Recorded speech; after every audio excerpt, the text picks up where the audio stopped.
Kita berdoa dulu yuk. Tuhan Yesus, kami datang di hadapan-Mu Tuhan. Kami berdoa di Advent ini menjelang kami masuk perayaan Natal memperingati kelahiran-Mu Tuhan. Yang jadi manusia untuk tebus kami. Biar kami masuk dalam perjalanan, kami mengerti dengan lebih dalam lagi apa yang Tuhan mau dari kehidupan kami sampai Tuhan harus datang ke bumi ini. Mungkin Tuhan bisa tebus kami dengan berbagai macam cara yang ajaib karena Engkau adalah Tuhan, gak ada yang mustahil, gak ada yang terlalu sulit buat Engkau. Tapi kalau Tuhan tetap memilih datang dengan segala kerendahan, biar kami juga belajar Tuhan malam hari ini. Dan kami berdoa bukan cuma jadi pengetahuan buat kami, bukan cuma kami tahu, tapi biar apa yang kami dengar malam hari ini bisa mentransformasi kehidupan kami. Mengubahkan dari kedalaman hati kami, hidup kami berubah Tuhan. Karena kami tahu apa artinya kami mengerti, kami tambah tahu, tambah pintar, tapi hati kami tetap gelap, hati kami tetap kosong, bahkan hati kami tetap kotor mungkin. Pulihkan kami Tuhan lewat firman-Mu ini, dan Roh Kudus kami minta Engkau bekerja supaya firman yang kami dengar malam hari ini bukan cuma jadi hiburan buat kami, tapi betul-betul bisa mengubahkan hidup kami Tuhan. Bahkan kami bisa jadi orang yang memberkati sekeliling kami dengan perubahan hidup kami lewat firman-Mu malam hari ini. Berbicaralah Roh Kudus. Di dalam nama Tuhan Yesus, mari kita yang sama-sama siap mendengarkan dan mau melakukan kebenaran firman Tuhan. Kita sama-sama katakan, amin. Saudara masih ingat 2 minggu lalu, Pastor Doni udah kick off gitu ya. Tema Natal kita, Grow Community tahun ini 2024 akan berada di seputar Palungan. Ya, saudara ingat ya, 2 minggu lalu Pastor Doni ajarkan kita soal Palungan. Dan saya sangat rekomendasikan saudara untuk ingat-ingat lagi, bahkan nonton ulang khotbah di YouTube-nya, judulnya Palungan. Untuk saudara benar-benar bisa mengerti apa makna dari sebuah palungan ini. Gitu, karena ternyata dalam sekali, benar-benar wah. Supaya kita benar-benar masuk di Natal tahun ini berbeda saudara. Gitu ya, kita benar-benar mengerti kenapa ya Tuhan nih sampai lahir di palungan segala gitu. Dan minggu lalu Pastor Andi bawakan khotbah, judulnya apa, masih ingat gak? Masih ingat? From manger, palungan, to throne, tahta. Yang biasanya duduk di tahta tuh siapa sih saudara? Siapa? Raja. Betul.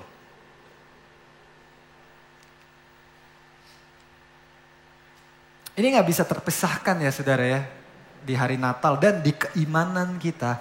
Ini gak boleh dipisah. Raja yang lahir di palungan. Saya mau ajak saudara baca Lukas 2 gitu. Ya ayat emas lah ya kita ya bulan ini ya. Pastor Doni udah buka sama ini. Minggu lalu Pastor Andi juga udah ulang lagi ayat ini. Tapi kali ini saya mau ajak saudara lihat dari terjemahan sederhana Indonesianya. Kita lihat Lukas 2 ayat 11-12. Hari ini di kota Daud sudah lahir siapa? Raja penyelamat kalian. Ya, tapi bukan sekedar raja aja, yaitu siapa? Tuhan. Oke. Yang disebut juga Kristus, juru selamat gitu ya, Savior.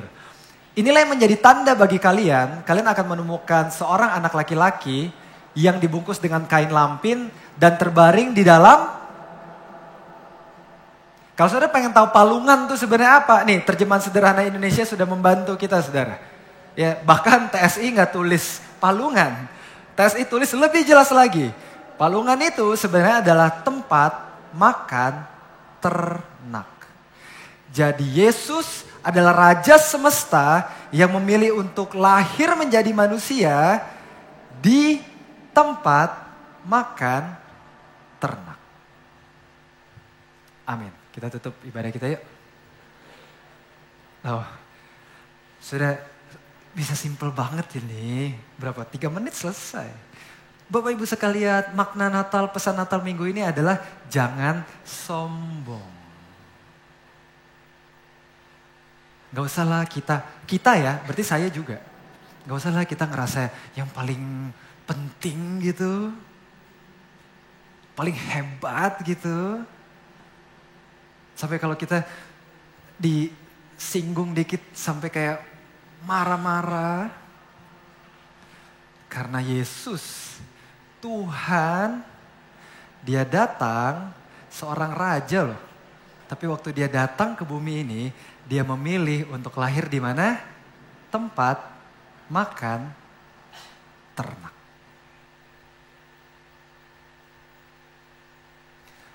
Yang namanya raja kan ya saudara, itu pasti statusnya, posisinya ada di tempat yang paling tinggi. Betul? Bukan cuma tinggi, paling tinggi. Dan biasanya kalau orang posisinya udah setinggi ini nih, biasanya dia punya kuasa. Ya enggak? Ya kan? At least otoritas lah. Punya power. Dan sebaliknya, si tempat makan ternak ini itu kontras sekali dengan posisi raja. Tempat makan ternak ini ada di posisi yang paling rendah. Kalau tempat makan ini manusia, gitu ya, kita ada di posisi yang paling rendah. Yang terbaik yang bisa kita lakukan itu cuman melayani. Udah paling rendah. Mau berharap apa? Mau nyuruh-nyuruh orang. Ada yang dengerin gitu. Udah paling bawah. Mau minta apa? Mau ngatur-ngatur orang? Mana bisa? Ya kan? Setidaknya itu yang diajarin sama dunia ini. Dunia ini ajarin kita untuk pisahin dua ini. Ini gak boleh jadi satu. Lu kan bos, ngapain angkat-angkat kursi?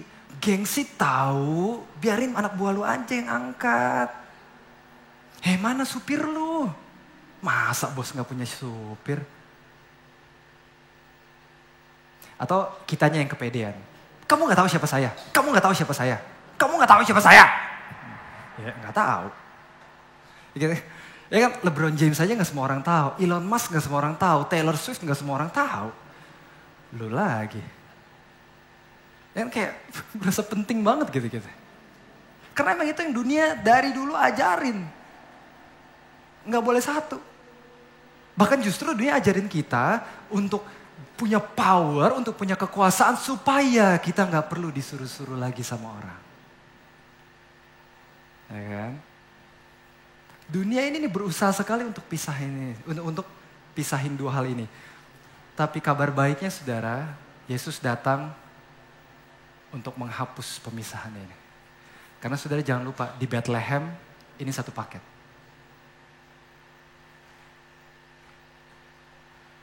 Dia raja. Kalau bahkan Paulus bilang, di atas langit, di bumi, di bawah bumi, semua tunduk sama dia, semua lidah. Saudara ingat ayatnya, semua lidah mengaku, semua lutut bertelut, Yesus Kristus adalah Tuhan. Dia bisa punya semuanya, dia punya power untuk bikin semuanya. Tapi toh dia tetap memilih untuk melayani. Dan saya bilang power ini bukan cuma soal jabatan ya saudara ya. Nah gak relevan nih khotbahnya buat gue. Gue cuma staff di kantor. Saudara mungkin jabatannya gak tinggi-tinggi banget. Tapi uangmu banyak sekali. Dari side job kayak atau warisan saya nggak tahu. Somehow uangmu banyak sekali. Saudara pernah dengar money is power? Bahkan berapa banyak orang yang jabatannya udah tinggi pun masih tetap dikerjain sama orang yang punya duit, ya kan? Familiar? Atau saudara bilang, Pastor, saya si level bukan, VP bukan, bora-bora manager, tapi masalahnya saya juga nggak punya banyak duit. Saya nggak punya power. Saudara pernah dengar knowledge is power?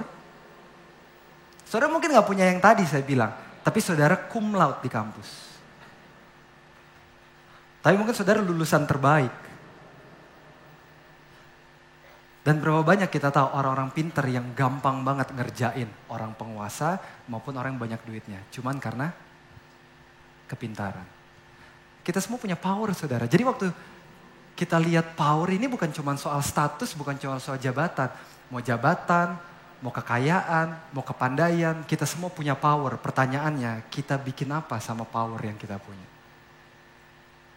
Kalau ngakunya Kristen sih, yang artinya adalah pengikut Kristus, artinya kita mengikuti apa yang Yesus lakukan sama powernya itu. Apa yang dia pakai? Powernya dipakai untuk melayani. Karena dia raja, tapi dia memilih untuk lahir di tempat makan ternak. Dan ini saudara, saya bawa hari ini karena penting buat kita mengerti prinsip ini. Karena banyak sekali, hampir semua malah, yang Tuhan Yesus ajarkan, firman Tuhan ini berdasar dari prinsip ini. Kita akan susah banget buat mengerti, apalagi melakukan. Ya kan, ngerti aja kagak, gitu kan. Apalagi melakukan, semua yang ada di firman ini, kalau kita nggak mengerti prinsip ini. Kekuasaan, kekuatan untuk melayani. Karena ini semua prinsipnya muncul, keluar dari pribadi, ya adalah seorang raja, tapi memilih untuk lahir di tempat makan ternak.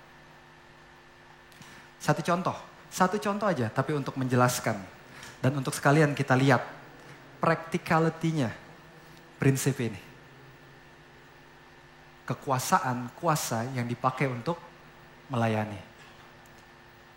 Satu contoh yang saya rasa sangat ideal, paling ideal gitu ya untuk melihat aplikasi ini adalah waktu Tuhan Yesus ajar kita, kalau orang tampar pipi kananmu, kasih pipi kiri. Berapa banyak dari kita sampai sekarang belasan tahun ke gereja nggak pernah ngerti nih artinya apa. Bahkan mungkin kita anti banget sama ini. Mana ajaran macam apa nih? Tuhan macam apa nih ngajarin beginian nih? Tampar pipi kanan, kasih pipi kiri. Karena itu dia saudara, kita nggak mengerti prinsip ini. Kita nggak mengerti bahwa ada kekuasaan yang kita bisa pakai untuk melayani. Karena dunia ajarin cuma pilih dua aja. Kalau nggak lo eksploitasi orang dengan kekuatan dan kekuasaan lo, atau kalaupun lo lagi di bawah nggak boleh ngapa-ngapain, diem aja. Lo bukan siapa-siapa.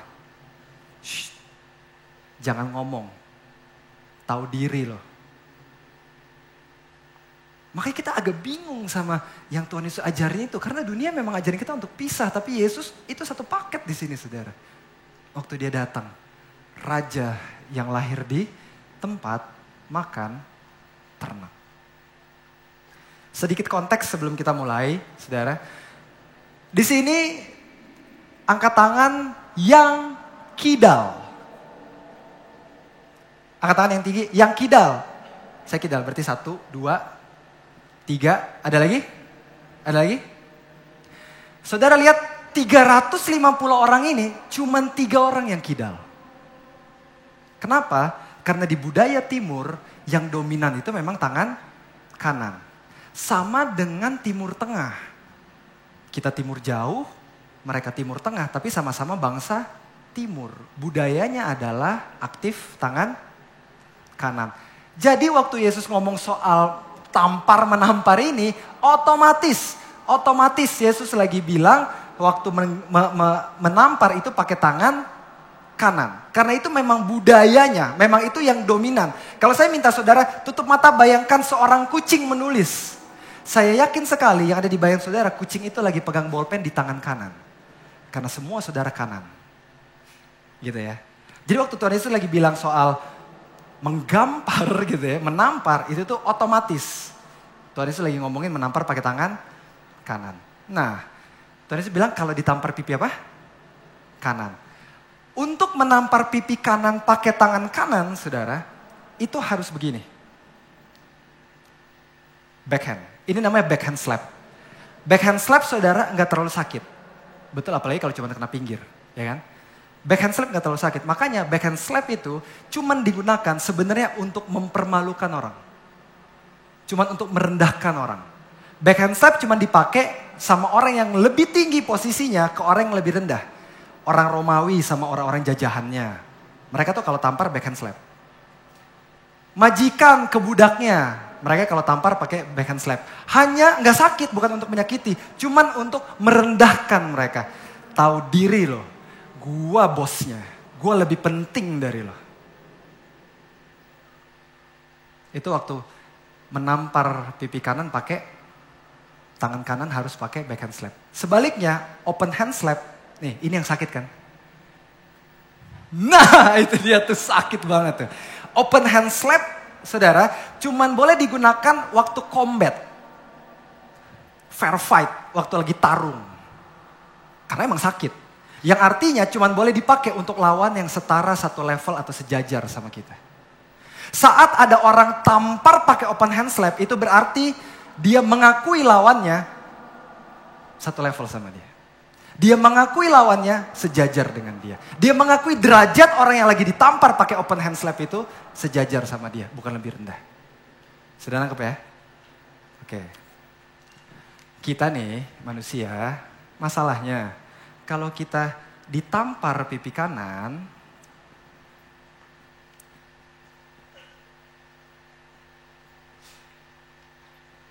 kalau kita nggak mengerti prinsip raja yang mau rela turun ke bumi sebagai manusia di tempat makan ternak. Biasanya kalau kita ditampar pipi kanan, kita punya dua pilihan saudara. Pilihan pertama, kita tampar balik. Enak aja.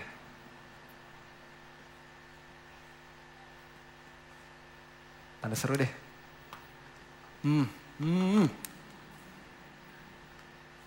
Wah lu dijahatin, jangan mau, jahatin balik. Oh lu dikerjain orang, jangan mau, kemana harga diri lu, kerjain balik. Sis, kamu diselingkuhin, jangan mau, selingkuhin balik. Aku punya temen nih, mau gak? Ya kan dunia kan ngajarin gitu kan, dunia ngajarin kita buat bales. Dan masalahnya saudara, kalau kita cuman bales-balesan aja, retaliation, ya, cuman isinya bales-balesan doang. Kalau kita cuman isinya bales-balesan doang, akan ada satu titik waktu ini tereskalasi terus, jadi kekerasan. Lu jahatin gua jahatin lu balik, lu tambah sakit hati, lu jahatin gua lagi, gua tambah lagi tersinggung, gua sakitin lu lagi, bolak-balik gitu terus. Dan ini kan yang dunia ajarin. Dan makanya dunia jadi kayak gini. Gak pernah selesai, balas-balasan terus. Dari cuman adu mulut sampai adu pistol. Saudara kan sering kan dengar beritanya di klub tuh biasanya tuh. Ini nih yang dunia ajarin nih. Dan kita pikir ini solusi yang baik. Sama-sama mati. Mana solusi baiknya? Atau opsi yang kedua, biasanya kalau kita ditampar pipi kanan, kita kasih pipi, wah yang ini, yang sama nih sama ajaran Tuhan Yesus, Pastor. Belum tentu. Kalau Tuhan Yesus ajarin tampar pipi kanan, kasih pipi kiri. Kita biasanya kalau misalnya ditampar pipi kanan, kita kasih pipi kanan lagi.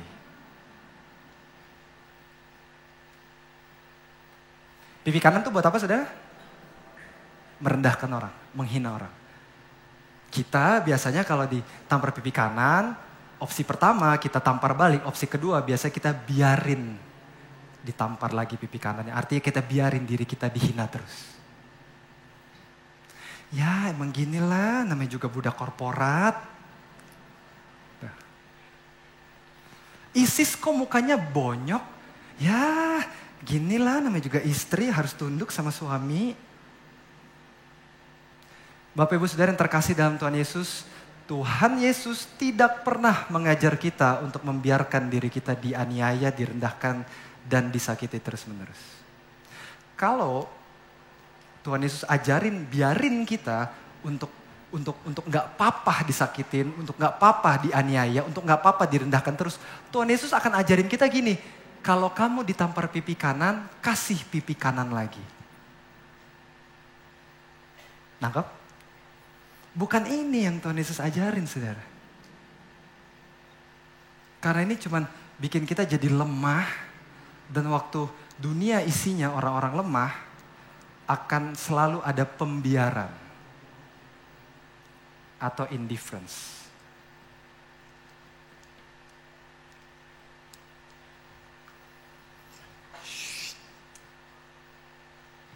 Jangan ngomong-ngomong. Kan itu salah tau.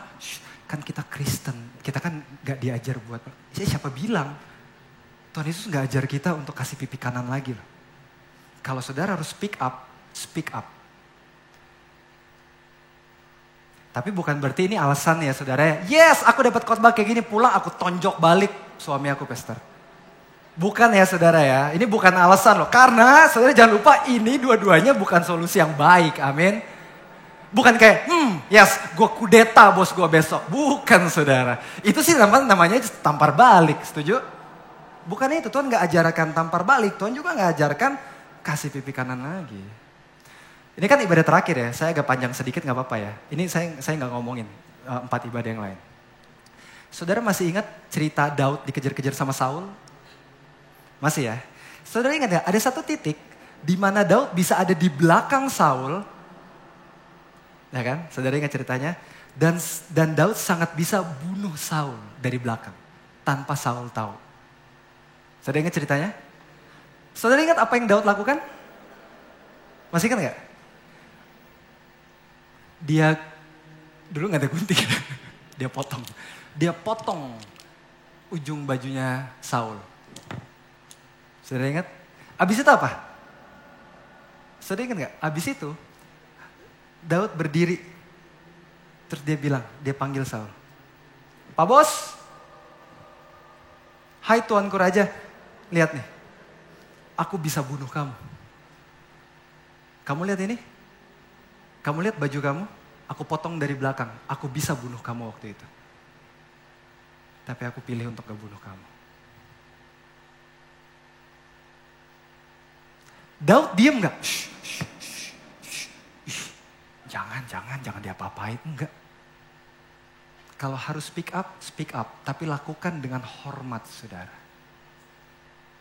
Kalau ada yang gak baik yang harus saudara kasih tahu. Tapi lakukan dengan hormat. Karena jangan lupa, kita ini anak raja. Kita punya martabat, saudara. Kita bukan cuman makhluk yang rendah aja. Tapi jangan lupa, kita juga punya martabat. Tuhan gak ajar kita buat tampar balik. Yang gak baik harus dikasih tahu. Yang salah harus dibenerin. Tapi lakukan dengan hormat. Makanya Tuhan Yesus ajar kita, kalau ditampar pipi kanan, kasih pipi kiri, saudara. Saudara ingat pipi kiri buat apa? Buat orang yang sejajar sama kita. Oke? Untuk bisa ngerti kenapa kasih pipi kiri ini solusi yang lebih baik buat dunia ini, kita akan coba lihat satu dari paketan ini. Saudara ingat kan waktu Tuhan Yesus kasih perumpamaan ini, bukan perumpamaan, waktu Tuhan ajar ini ada satu paket ini ada 3 contoh. Masih ingat? Ya kan? Apa aja? Pertama soal tampar-tamparan, kedua soal apa? Jubah, ketiga soal jalan. Kalau kamu disuruh jalan 1 mil, kamu jalan 2 mil. Itu tuh beneran, jadi itu bukan kayak contoh-contoh absurd gitu, enggak saudara. Di zaman itu, Roma punya peraturan resmi. Ini resmi loh saudara. Bahwa bangsa Roma, tentara Roma, itu tuh boleh minta siapapun yang lewat di depan mereka untuk angkatin barang mereka jalan sama mereka sepanjang 1 mil. Itu hukum. Kalau kita nolak, kita kena hukuman. Karena itu hukum resmi Roma. Jadi kalau misalnya tentara kan tentara berat ya bawaannya ya. Tasnya lah, ya kan, shieldnya lah, pedangnya lah gitu kan. Kalau mereka keberatan, terus mereka lihat kita lewat gitu, gitu. Mereka tuh bisa bilang, sini. gue keberatan, nih bawain barang gue, boleh. Kalau kita tolak, kita kena hukuman. Tapi ada aturannya. Roma itu kan sangat ketat ya peraturannya. Aturannya mereka cuma boleh lakukan itu sepanjang 1 mil. Gitu ya. Setelah 1 mil mereka akan tahu diri. Mereka akan minta lagi barang-barang mereka. Udah cukup 1 mil, sini. Gitu. Tuhan Yesus ajarinnya apa saudara? Kalau disuruh jalan 1 mil, kita jalan 2 mil. Kagok gak tuh tentara Roma kita gituin? Udah cukup, sini barangnya. Gak apa-apa Pak. Bapak kayak lagi keberatan, saya bantu bawain 1 mil lagi. Kagok gak orang digituin? Saya kan udah jahatin kamu, kok kamu masih mau baik sih sama saya? Gak apa-apa, kamu butuh bantuan apa? Saya bantu kamu. Aku kan udah mengkhianati kamu, kok kamu masih bisa sih mengampuni aku, bahkan kamu mau bantu aku? Iya gak apa-apa. Kamu butuh bantuan apa sekarang? Aku bantu. Itu jalan di mil yang kedua. Makanya itu yang Paulus dan Perjanjian Lama bilang, Amsal kalau nggak salah bilang, kalau berbuat kebaikan kepada orang jahat itu kayak taruh apa? Bara api. Kagok mereka. Keselak tuh orang tuh digituin tuh. Udah jahatin kita tapi kita pilih untuk justru malah bantu mereka. Aku udah jahat sama kamu. Iya, kamu emang jahat sama aku. Ingat, ya kan? Tetap potong jubahnya. Iya, kamu jahat sama aku. Tapi, aku tetap pilih buat bantu kamu. Kamu perlu apa? Bingung gak? Gemeteran orang digituin saudara. Kalau waras ya, kecuali kalau kerasukan setan yang pengen nyakitin terus orangnya. Tapi kalau orang itu waras akan mikir mereka. Makanya kenapa ini solusi yang lebih baik? Karena waktu kita kasih pipi kiri kita, itu berarti Tuhan lagi mengajar kita untuk mengembalikan martabat kita saudara. Kita pikirkan jalan 2 mil, cemen. Enggak, justru saat kita mau jalan 2 mil, bingung orang. Langsung kayak, saudara bayangin gak? Tentara Roma yang jahat, yang gagah itu, waktu kita biarin jalan 2 mil, mereka gimana? Awkward mereka. Karena peraturannya kita udah lebih dari peraturan. Sekarang saya tanya, martabatnya lebih tinggi siapa kalau udah kayak gitu? Bingung mereka mau ngomong apa. Bukan mereka yang suruh, tapi dari keinginan kita saya bantu Pak. Kita udah gak melihat mereka sebagai tentara yang menjajah lagi. Tapi kita lihat mereka sebagai orang yang keberatan bawa muatan. Beda ya?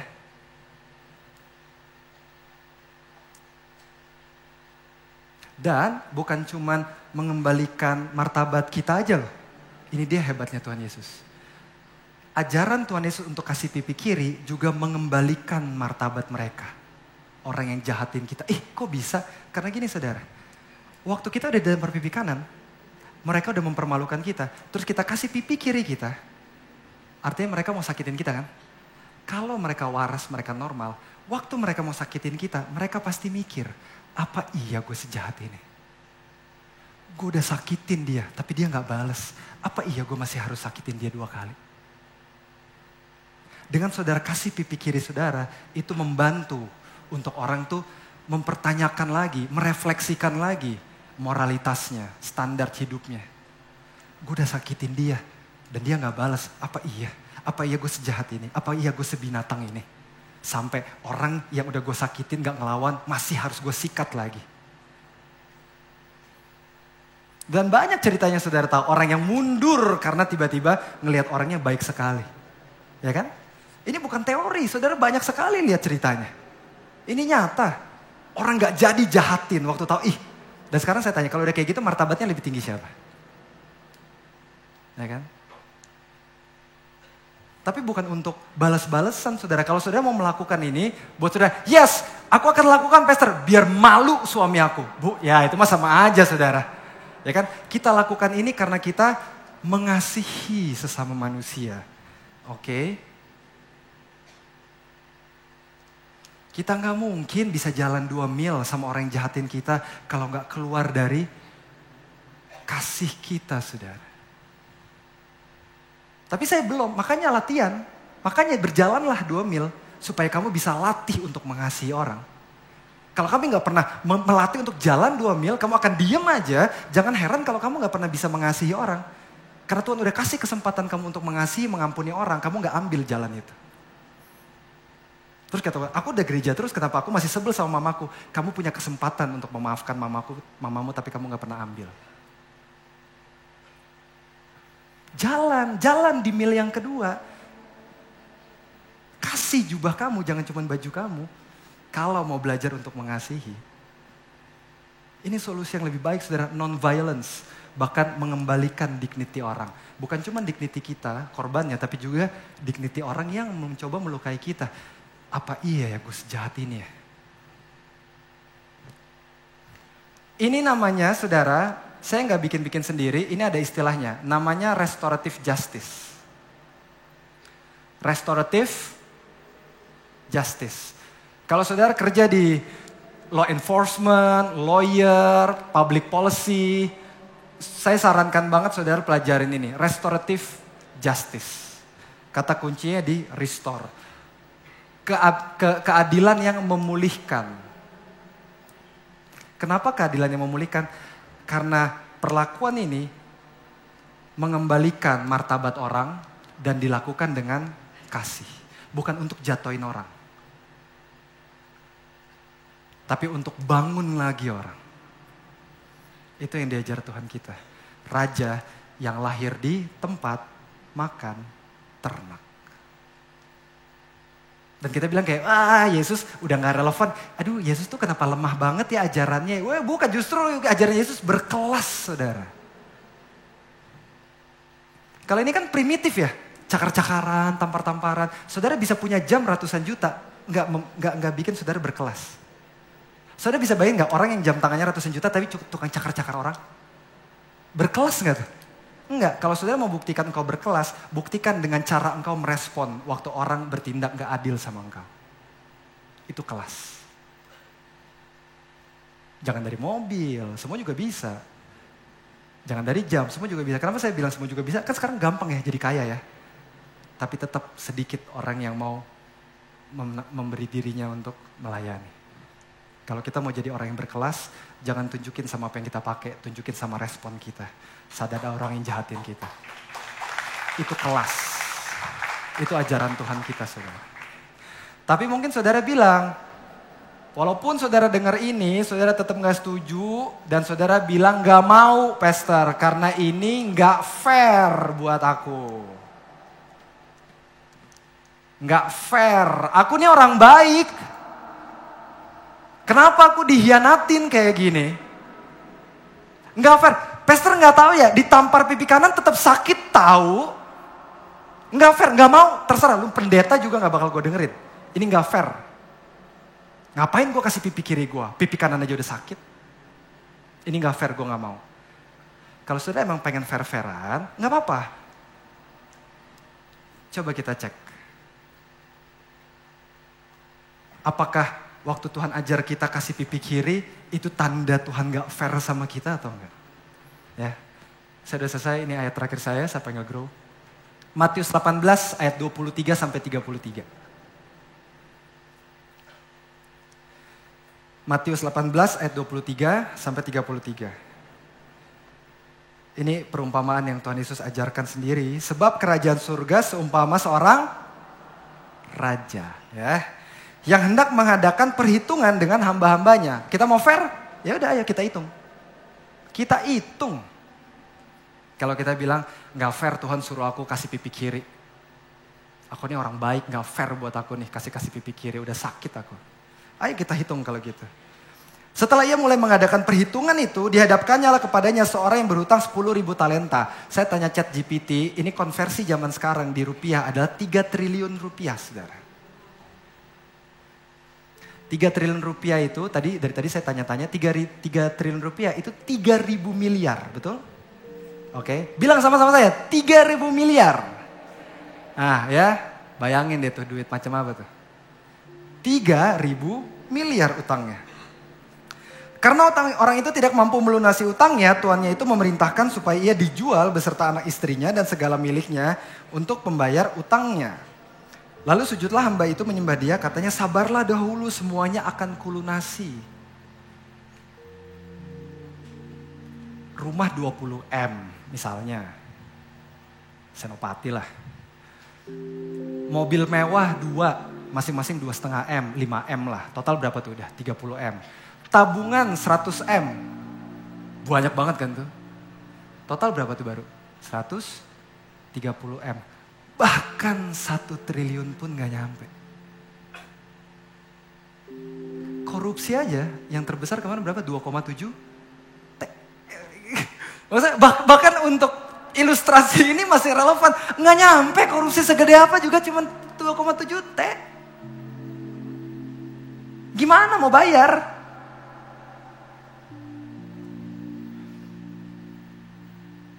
Tapi ini Tuhan kita saudara, ayat 27. Tergeraklah hati tuannya oleh apa? Oleh apa? Belas kasihan. Ini Tuhan kita. Yang katanya karena dia begitu mengasihi kita, ia karuniakan anaknya yang tunggal. Supaya setiap orang yang percaya kepadanya tidak binasa, melainkan beroleh hidup yang kekal. Sehingga ia mengurangi hutangnya. Tuhan baik ya? Sehingga ia mengurangi utangnya. Jadi 1 T lah. Ya? Enggak. Sehingga ia apa? Membebaskannya. Dan menghapuskan utangnya. Yang 3 triliun itu. Yang gak bisa dibayar. Jadi ada orang saudara. Utang sama raja. Berapa? 3 triliun. Diilangin? Diampunin? Haleluya. Tapi gitulah kita dasar manusia ya. Ayat 28, ini kita banget nih. Ketika hamba itu keluar, ia bertemu dengan seorang hamba lain yang berutang 100 dinar kepadanya, 12 juta rupiah. Jadi ternyata ada temennya nih, utang sama dia, berapa saudara? 12 juta. Tapi beda. Ia menangkap dan mencekik temannya. Katanya, bayar utang lo. Sujudlah kawannya itu dan memohon kepadanya, sabarlah dahulu utangku itu akan kulunasi. Namun ia menolak lalu pergi dan menyerahkan kawannya itu ke dalam penjara sampai ia melunasi hutangnya. Melihat itu hamba-hamba yang lain sangat sedih. Firman Tuhan ini indah banget saudara. Tuhan Yesus di perumpamaan ini gak bilang marah. Tuhan Yesus bilang hamba-hamba yang lain teman-temannya bukan marah. Teman-temannya apa? Sedih. Karena benar. Saudara sedih gak punya teman kayak gini? Kalau ada orang kayak gini, kita udah bukan marah lagi. Kita sedih ngeliat orang kayak gini. Lu tega banget lu. Utang lu gak bisa lu bayar. Utang lu 3 T sama raja. Diampunin. Temen lu cuma utang 12 juta lu cekek.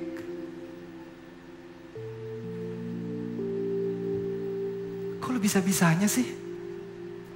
Utangnya udah diampunin. Padahal gak bakal bisa lu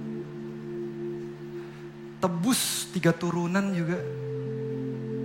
Tapi masa sama temen lu yang cuma utang 12 lu cekek? Sedih gak saudara? Sedih banget.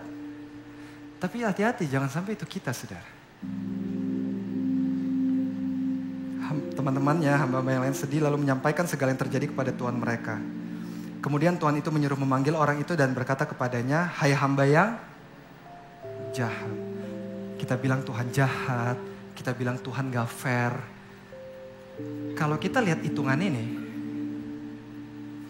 dengan semua pemberontakan yang kita lakukan sama Tuhan, siapa yang gak fair?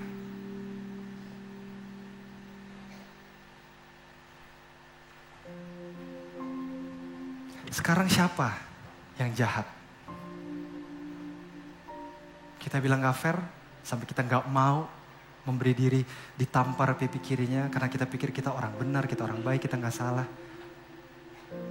Kalau hitungannya kayak gitu, sekarang siapa yang gak fair, saudara?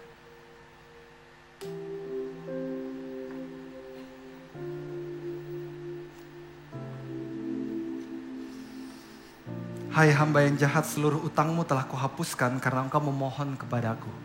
Dan benar kan ini yang kita lakukan? Tuhan, aku berdosa banget, ampuni aku Tuhan, gimana caranya aku bisa punya hubungan lagi sama Engkau, Tuhan tolong ampuni dosa aku.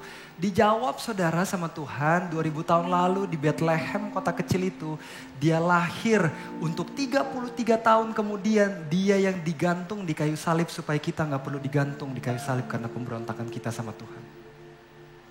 Dijawab sama Tuhan saudara. Kita jahatin orang, kita merasa paling benar, kita memberontak, Tuhan suruh ke kiri, kita ke kanan. Semua yang kita lakukan dimaafin sama Tuhan.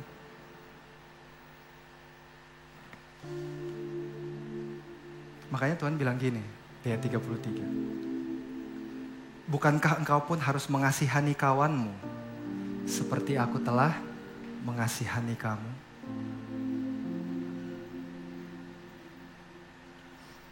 Kita berdoa yuk.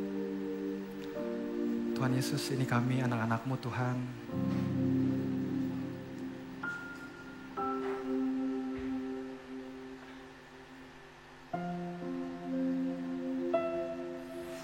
Tuhan, kalau kami sebel banget dengar khotbah malam hari ini, kalau kami gak mau terima Tuhan, Roh Kudus bantu kami, lembutkan hati kami untuk melihat kasih-Mu Tuhan buat semua orang. Buat kami yang mungkin kami gak sadar udah menyakiti orang lain.